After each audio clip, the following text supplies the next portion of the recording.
Hello and welcome to the Car Care Auto Reviews channel, and welcome to the 2024 Ford Maverick, first Ford review in our channel. And in today's video, we're going to do a proper technical review under the hood. We're going to take a look underneath it, all around it, some things we like, some things we do not like. And the most important question is this a truck?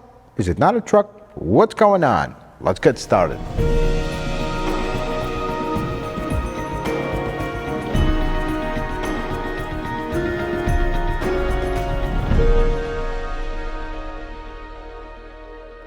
Let's start our technical review under the hood. Now, the Maverick could be optioned with two powertrains. One of them is the hybrid one, which we're going to dive into today. The other one is a 2.0 liter non-hybrid 8-speed transmission. You can get it in 4-wheel drive or all-wheel drive. But the hybrid one is only front-wheel drive, and that's what we're going to focus on because that's the one we've been testing. Now, starting with the engine, this is a 2.5 liter Duratec 4-cylinder engine. Let's dive into its mechanical construction because there's a lot of surprises here for an engine in a modern car. This engine, starting from the top, has a plastic valve cover, which is not exactly the highest quality plastic valve cover, but time will tell. They have been using plastic valve covers for a while in Ford engines. Now, this engine is a dual overhead cam, and it does have buckets underneath the camshaft. It is not hydraulic lifters, which means this engine does have a very old school valve train with manual valve clearance, so you do have to adjust valve clearance by replacing the buckets. Hopefully that's not a common occurrence because that's quite the job. So this engine has single variable camshaft timing, or VCT, on the intake only. The exhaust, it just has a gear. It has no variable valve timing, which is pretty interesting. That's kind of old school, keeping things simple there, with Ford's very famous kind of oil control valve that goes through the valve cover. Kind of an interesting design. You have to replace the O-ring for it and the whole mess. I don't know why they just put it to the side, but that's how they've done it always. Now, this cylinder head is a single piece cylinder head. This engine does have two timing chains. One of them for the camshafts to the crank does have an internal hydraulic timing chain tensioner. Then the second chain goes from the crank to the oil pump on the side. That does have a kind of a spring tensioner with a little guide. Very simple design. I think that is, design-wise, is pretty simple. Now, this engine is not direct injected. It's actually port injected only. It's kind of a surprise. I mean, it's a pretty basic engine, isn't it? Pretty cool. Now, this engine does have EGR, that is coolant cooled, and it does have a cooler and the whole 9 yards. That's usually with hybrids, they try to do that to get at the maximum rating for emissions. Now, the block in this one is aluminum. It does have kind of the main caps are all one piece that connect, and then underneath the crankshaft there is a balance shaft that is gear to gear drive, which is cool. Now, let's dive into the cooling system. So this car actually has 3 cooling systems. Let's talk about the engine one first. It is a relatively simple cooling system for the engine, except it does not have a mechanical water pump. It actually has an electric water pump, which is something that hybrids lately have been switching to. Makes more sense, gives it precise control, and with that, the HVAC system also is electric, so the compressor is electric, so you basically have no belt, because this also has no alternator. We'll talk about that part and how it works in a bit. Now, let's dive into the hybrid system, which is very interesting in this and actually in all Fords. See, for the longest time, some folks have mentioned that Ford uses a Toyota hybrid system. That is actually not a completely correct statement. See, Ford did license some stuff from Toyota because they kind of pioneered the hybrid system, but not everything. They designed the rest. Certain things they licensed from, but the rest is different. So for the main thing that they kind of cross or share the same operating principles as Toyota hybrids is going to be the transmission, or the eCVT. And no, it is not a regular CVT that's unreliable. This is an eCVT. The only reason it's called CVT is it's continuously variable transmission, but it's not in the same way. Let's dive into it. So here's how this works. There's no torque converter between the engine and transmission. There's 2 motors. One of them is a big one, one of them is a small one. In between them, there is a planetary gear set. So the big motor drives the car, and when you press on the brakes, that starts turning by the motive force of the road, and that generates. The second motor starts the engine, and it can also charge the battery or in certain operating conditions, it can change the ratio through the planetary gear set. That's all it does, and it's a very simple theory of operation, very complicated in software and how everything works, but in component wise, it's a lot simpler than a regular automatic transmission. Now, controlling all this, power going to the battery, power coming from the battery, power going to the compressor, coming back, all this stuff is something called an ISC, Integrated System Controller. This sits right on top of the transmission. This is, in Toyota land, is called inverter with converter assembly. This one is ISC. It's completely different in the way it works and the way it's designed than any other hybrids. It's kind of unique to Ford. Sits right here under the hood. It's a pretty simple location. Now, this car does not have an alternator. So instead of an alternator, there's something called DC to DC converter. What that does is it takes the voltage out of the hybrid battery, steps it down to 12 volts, powers electronics, and charges the 12-volt battery. Now, in many hybrids, that component is integrated into the inverter or the ISC. In Ford, or in this particular Ford, it is a separate component, which is nice. You don't have to go digging into the inverter if you have issues. It's just a separate component. It sits right here. That DC to DC converter, in addition to the ISC, they are coolant-cooled because they produce quite a bit of heat. And speaking of the coolant-cooled, remember we mentioned this car has 3 cooling systems, although the first one is for the engine, the second 2 are kind of combined in one expansion bottle, but they do have their separate stuff. So the first one cools the motor, the ISC, and the DC to DC converter. The second one cools the battery, which is one of the coolest things. This does not have an air-cooled battery. This has a coolant-cooled battery. It's a tiny little battery, which we'll look at when we go underneath the car, but still, it's not under the seats, not inside the car where the fan gets clogged and all that. It's coolant-cooled, which is good because it's efficient and it's kind of worry-free, but it's not good because it adds a lot more complication, and this is not a plug-in hybrid where you really need to cool that battery this way, but that's how they designed this one. Now, before we wrap up this section, I'm going to share with you some of my observations as a mechanic, kind of looking around here, seeing how everything is. There's good news and there's bad news. The good news are, it's a very simple engine. There's no turbo, there's no direct injection. I mean, there's not even hydraulic lifters here. There's buckets. And there's single variable valve timing. It's a very basic old school engine. On the bad side though, we talked about the no hydraulic lifters. That means you have one more thing you gotta do to this, valve adjustments, which are not simple.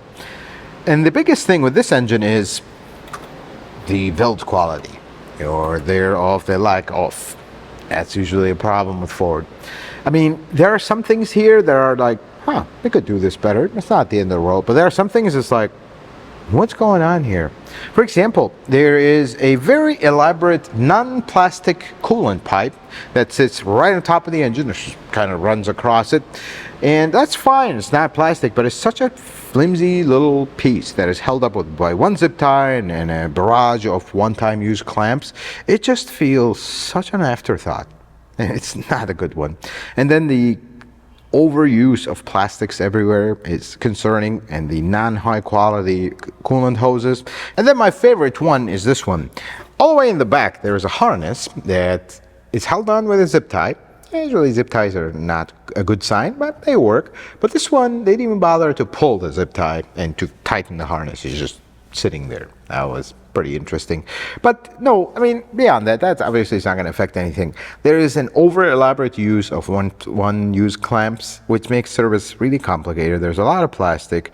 All the harness is attached with really cheap attachment points, and you can tell, just by looking at this for 5 seconds, they could have done better.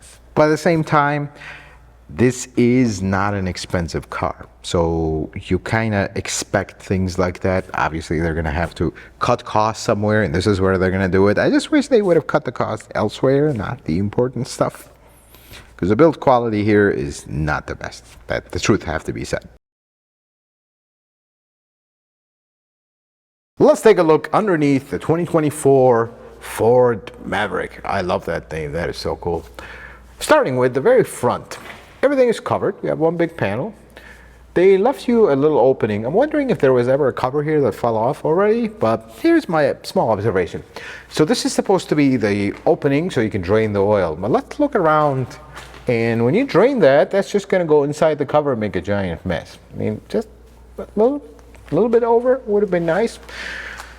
I'm assuming, I don't work on Fords, but I'm assuming they made this cover for the non-hybrid version, and that had the one right here. But then when they went to the hybrid version, didn't make the cut.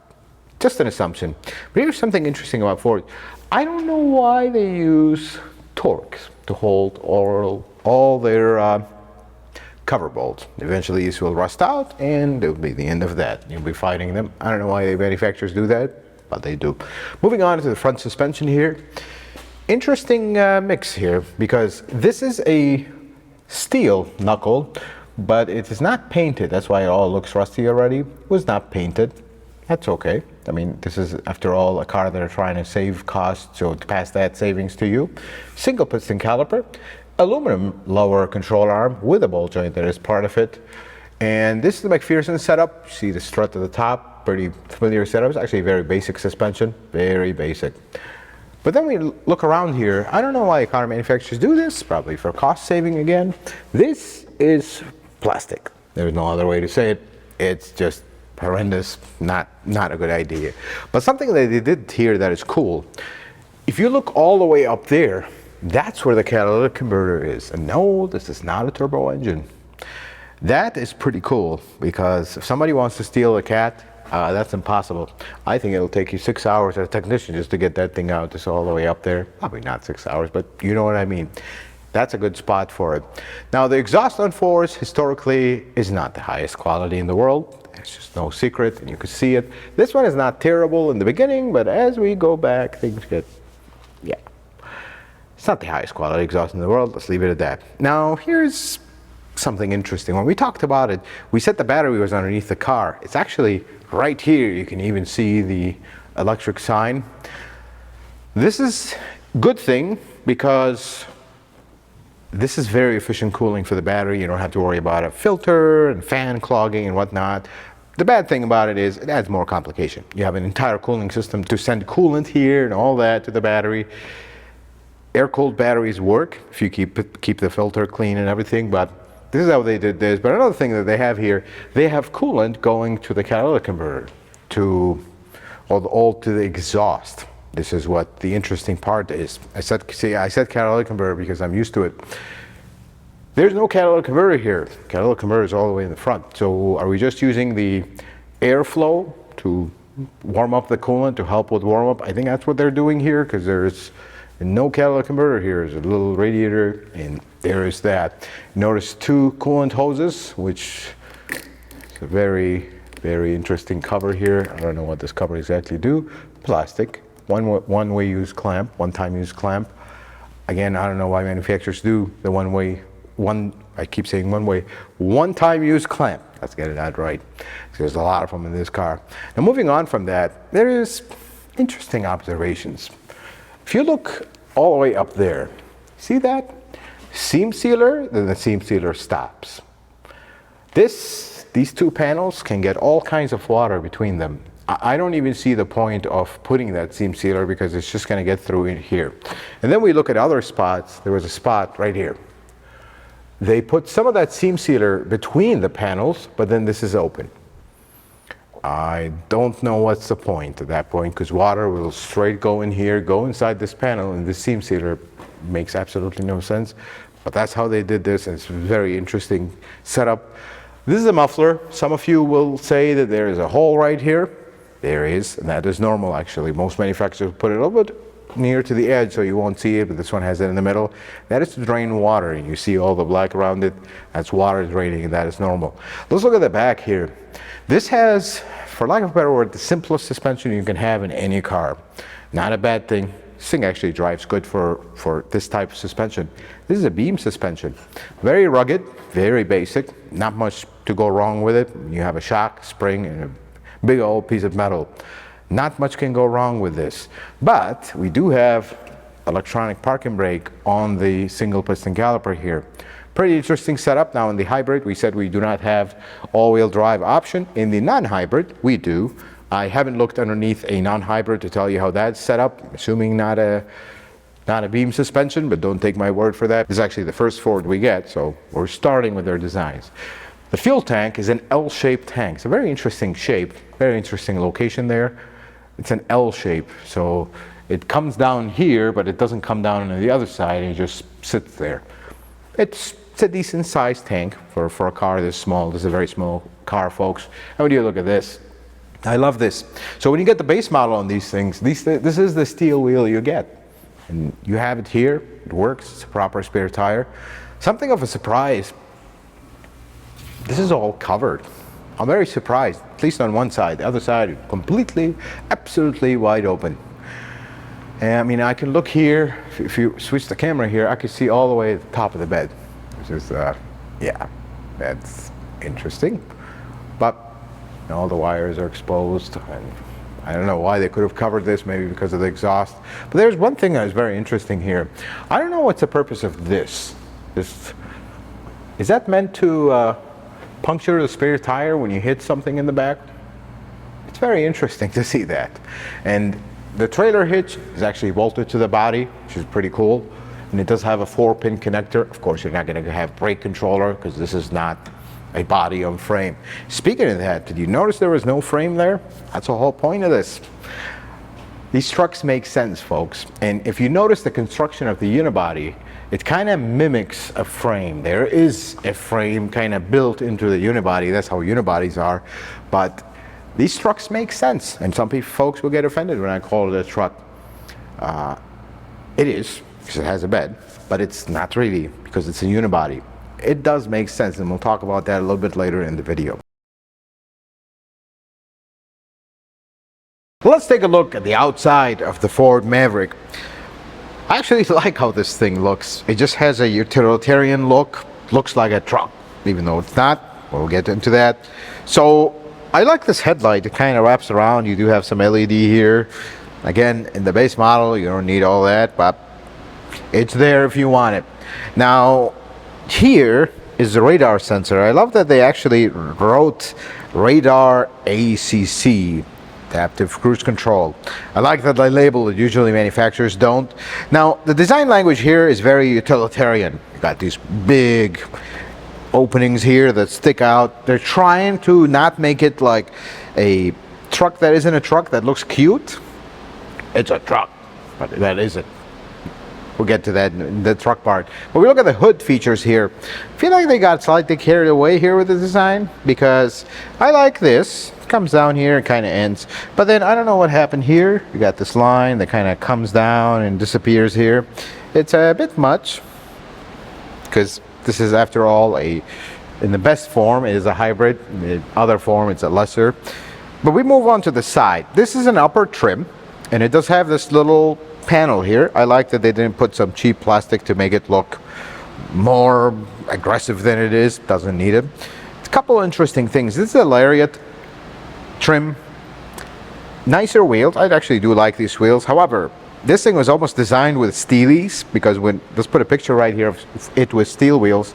It looks actually decent. That's a surprise. But the interesting thing here, Michelin tires. That is very cool. I like that. Now, it does say the trim right here. It's blacked out. This is actually an optional package to black out everything, which I don't get why. We'll talk about that in a bit. Now, the doors. This has an intelligent key where you don't need to have the key to like unlock it with the key. You can approach the handle. Doesn't have it in the rear, which is understandable. And there is one thing very important. If you open the door and look right here, it says Ford built tough on both sides, just in case you forgot. It's these little gimmicky stuff that manufacturers love to do that make absolutely no sense. There is something very interesting about the body of the Maverick. So the side is pretty basic. There's not much going on, which I love. Just kept it simple. But here's an interesting thing. Usually in a unibody car, this is the quarter panel. It's part of the body. It's kind of part of the structure. Don't quote me on this, but from everything I'm looking at, this is not the case here. Because if you look here, There's a bolt. This is a separate panel, which is a pretty cool. I wish all car manufacturers would start doing this. I suppose they were able to do this because this has a bed. So you see the cutout right here, and this is a separate removable panel. That is pretty cool. If you get in a little accident and whatnot, chopping at the body and fixing it, you could just replace the panel, and that is cool. Because usually in trucks, in body on frame trucks, the bed is a separate piece than the cab. Here, they couldn't really do that because it's here in the body, but they did make a separate quarter panel. That is pretty cool. And speaking of the bed, this is the most important part of this car. It's not the biggest bed in the world, but you know what? It's a very usable one. And this is where I think things are good for this car. First, this door in this high trim is not soft open. It's not, and that's not the end of the world. If you want to buy a truck, I hope you're able to lower this down on your own. It does have a spray-on bed liner, which is nice. This is actually a real spray-on bed liner, not something that's meant for real trucks. What I like about this bed is, first, it has these rails, so you can tie stuff down. That is pretty cool. The other thing is, you have a proper 110 power outlet here. You do have some lighting that lights up, and you do have a little storage panel here. Folks, I actually love, I'm gonna call this a truck. I love trucks like this because 90% of truck owners buy the truck and never use it as a truck. And they're just lugging this giant thing down the road and never use it as a truck. Most they'll put here is a few things for their home, and that's it. This gives you the alternative where you have a bed, you can carry stuff. You're not going to carry your business around with you if you're a contractor or something, or even a contractor. You don't have a lot of stuff you're carrying with you. Well, you don't need a body on frame truck that is big and heavy and horrible gas mileage and everything. You can buy something like this. Still rides nice because it's not a body on frame and it's not a truck. It's not heavy, gets great gas mileage, and you have a bed. Does make sense. Now let's look at the back design here, which they kept it super simple, and I like it. So Maverick is stamped on the bed, which actually looks really cool. I feel like the Ford badge here came from a much bigger truck. It just feels way too big for this. And I love this. It's a big step. I like it. It's something they had to do with, because this is a small area, you have your trailer hitch right here. They had to put the license plate to the side of it, not in the middle. Otherwise, how do you do the trailer hitch? I like that, and I also like that they didn't go crazy with the badging. You do need to know this is a hybrid or not, because there's a hybrid model and there's a non-hybrid model. They didn't overcomplicate things. They kept things pretty simple. Now, as we wrap around this way, I like the taillight. It almost looks like a taillight from a truck, flat out from one of their other trucks. And then the fuel door. Watch this. It's just something I don't understand why manufacturers do. The capless system. Easy fuel. I don't know why manufacturers do this. Basically, this is what seals your tank, and then something gets stuck here and ruins that seal. I mean, if that happens to a fuel gas cap, you just replace the cap, we're good. Here, you might be looking at replacing the whole filler, like, it absolutely makes no sense. I don't like this design. I wish they would just use a cap. Of course, this uses regular fuel. It's pretty important. If we're going to keep things on a budget, that is one of the most important things. Well, let's talk about the interior of the 2024 Ford Maverick. And here I am very divided. And let's say that I have good news and I have bad news. The good news are, let's not look at a specific trim. Let's just look at the things that don't change between the trims. At the price intended, original price level of this car, this is a no-nonsense interior, which I like that. You have very basic HVAC controls, and you do have auto, which has 3 levels of auto. So you want high auto, mid auto, low auto, which is something pretty cool. I think it's actually functional. And then the steering wheel controls, pretty basic. They do have some sharing, which can be confusing for a second, but it doesn't take you long to get used to it. I think that was done well. The driving position, the visibility, it's actually pretty good. And for the most part, it is a comfortable car. Not the quietest in the world, but it's actually not the loudest. For their initial intent of this being a cheap car to buy, it's actually not bad. And I like that. And as as a car that was meant to be a pickup, it is not super soft as a regular sedan. It does have a little bit of a utilitarian feel, but it's pretty smooth overall for a car that you're going to drive today. But the problem is there are a few things that are very interesting choices. So I don't have any problems with the gauges. There's 2 gauges and a little screen in the middle. That works.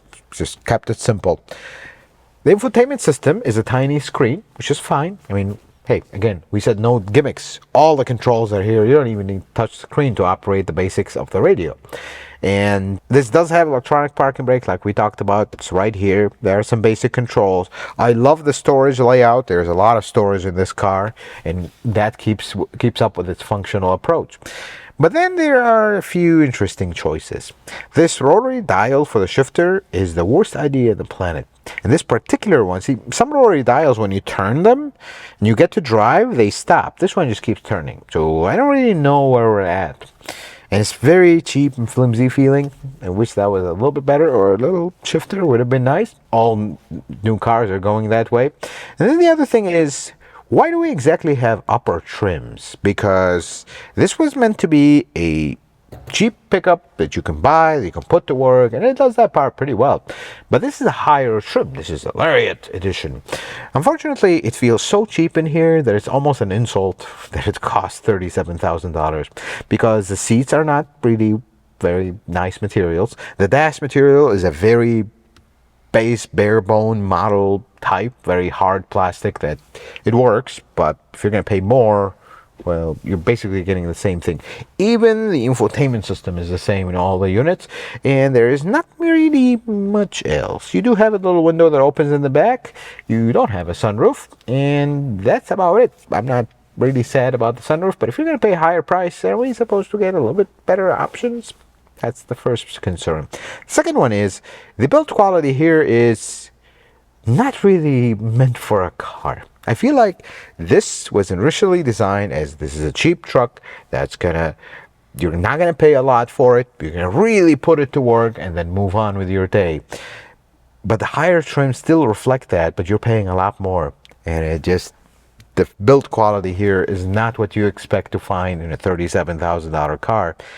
Let alone in a $30,000 car, let alone in a $25,000 car, because I feel like we're sitting in a $20,000 interior, which is perfectly fine for a $20,000 car, but this is not it anymore, but we still have the same quality. I hope that makes sense. And then there is one thing that was very strange about this car. It was so strange I had to mention it. The door handle situation. It almost feels like we're missing a piece. You have to really grab the door handle from the edge to open it. And I'm guessing they did that so you can put a really long bottle and it would fit. I suppose that's the only purpose for it. It's just an odd handle for this car. That was pretty interesting to see. Let's talk about the back seat of the Ford Maverick. I'm 5'7". This is my driving position. A little bit on the tight size. Plenty of headroom though. That's the nice thing. But obviously this is not meant to be a car you're going to put a lot of adults and haul them for a long place. But the cool thing is here, even here they thought of function. This is a work truck. Not truck, let's not offend people. Work pickup, that's what I'm going to call it. So you do have a 400 watt 120 volt outlet here. That is actually pretty cool. You can put your tools here, charge them as you go. That is pretty cool. But here's an interesting observation on this. So this is the Lariat edition, and the material on the seats here is a nicer material than here. This feels rougher than this. I wonder if they put kind of a harder working material here so it wouldn't wear, and they put a nicer one in the middle, because the same thing on the sides and the back of the seat. This is nicer than the actual part where you sit on. That was actually a pretty interesting thing. Maybe they put a heavier duty material, but this is, if the whole seat was like that, I can live with that a little bit better, because it's actually nicer material here. And equally, just like the front, you do have these strange door handles here in the back, just like the front. Again, assuming you can put something tall here and it would fit. That's why they cut the handle like that. Let's talk about some things I do not like about the Ford Maverick. And it starts with the biggest thing, the cost. This was advertised as a $20,000 truck or a pickup. And it feels every bit as much as a $20,000 pickup. And there's nothing wrong with that. You know, you're not going to buy a very high-end, super nice materials, very well put together, and everything is perfect at $20,000. That's not going to happen. But it gave a chance for those who can't otherwise access a work pickup at that price point. But the problem is that is no longer the case. Or actually, it was never actually the case from the beginning, but at least it was somewhat available. Now that's not the case, because these start at 23. When you add all the fees and all this and that, you are in the mid-20s, and you add taxes, you're close to 30s for a base model. But it is still a $20,000 truck built-wise. That's the biggest problem with these. I mean, the higher trims are so disappointing. I feel like they did absolutely nothing on the inside. And at the base model level, it makes sense. It's a work truck. It's a work pickup. It works. But higher trim absolutely makes no sense. And they're getting expensive, and that's going to work against them. And while I love the hybrid system and how smooth it is and how really good gas mileage it gets, and a few things about it, like the battery cooling, which is cool, the build quality is not good at all. There's a lot of little things that I wonder about, and historically, this is not a brand you look at when you're looking to keep a car for 20 years. So there's that in mind. Now the rising prices, I start to wonder what is the point of this. So should you buy a Ford Maverick? And more importantly, is this really a truck that works? Folks, I love this style cars because yes, it is not a truck as in body on frame truck. Yes, it's not going to go crawling rocks at the top of the mountain. Yes, you're not going to pull your 17 million pound camper behind it. But for the working man or the homeowner that doesn't really need to tow big stuff, they can still tow, but nothing over the top. You have an open bed where you can carry stuff that normally if you put them in your SUV, you're going to scratch the headliner and it just won't fit. This you can do that with. I don't think this is really meant for people who actually use a truck as a truck. This is meant for the homeowner, or you have a small business and you're a plumber, electrician, something, and you don't need something big that is difficult to park, difficult to insure, horrible on gas. This works because this does one thing very good, different than its similar competitors. And when I say similar competitors, I see only one, the Hyundai Santa Cruz. See, this Hyundai Santa Cruz is a very nice looking car. It's a nice inside. It's kind of a nice car overall, but with that comes, it's too nice.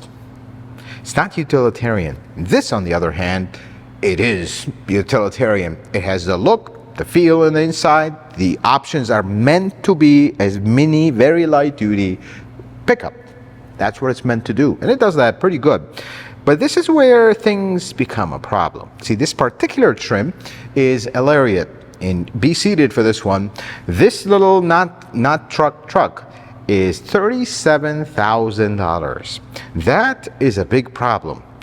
Because at that price, you are deep into the territory of real body on frame trucks. That's the first problem. The second problem is, when this came out, the original promise was, this was a $20,000 work truck that is not a body on frame, and that was great. That was the best promise you can ever have. And they almost delivered on that until inflation happened and many other things, and the dealers happened as well, inflating their prices because everybody wanted one. Line me up for a $20,000 hybrid truck that gets this gas mileage, it has a bed, and it is built like a truck. Of course, that didn't happen. This one in 2024, the base model for it is $23,000. Well, that doesn't sound so bad. But here's the problem. You forgot about two things. If you go to the website, you have destination charges, and then you have something called acquisition fees. I don't even know what those are. That raises the price to $26,000. Okay, and then you add tax on top of that, and dock fees and all this stuff, and then if the dealer feels like they want to charge you more for the car, they will. Now you're sitting at $30,000 for a car that has no options. It was meant to be a $23,000 car. That's the biggest problem with this. And when you add the higher trims, which absolutely make no sense, I feel like the higher trims are really not thought out in this particular one. I don't see what it actually has over the base model, other than the wheels, the not really high quality feeling leather seats, and the little opening window in the back. Probably has a couple more things, but I don't really see functional features beyond that. So that is the biggest problem. Really impressive hybrid system though, I have to say that. Gets great gas mileage, it's very smooth. I love that the battery is coolant cooled. On the flip side of that though, the build quality could be a lot better. Fords usually don't have the best reputation for very long-term reliability. You're not going to keep this 15-20 years and have not a single issue. That's not really their thing. But their thing is to build a truck that works. And this works, but at these prices, why don't we just start looking at a Ranger base model? I mean, that's a truck.